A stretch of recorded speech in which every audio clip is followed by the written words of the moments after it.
Hello everybody and welcome back to our channel. In today's video, I'm going to show you how to fix the message not delivered error on your iPhone.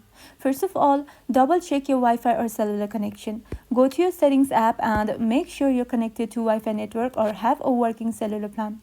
Also, make sure your airplane mode is turned off because if it's on, your messages won't be delivered. Next, ensure that you're texting the correct phone number. Sometimes the number might be inactive, expired or just incorrect. Double check with the person you're trying to message to make sure the number is valid. If that's all correct but the problem persists, consider whether your number might have been blocked by the recipient. If they blocked you, there isn't much you can do except wait for them to unblock your number. Also, check that your cellular plan is active.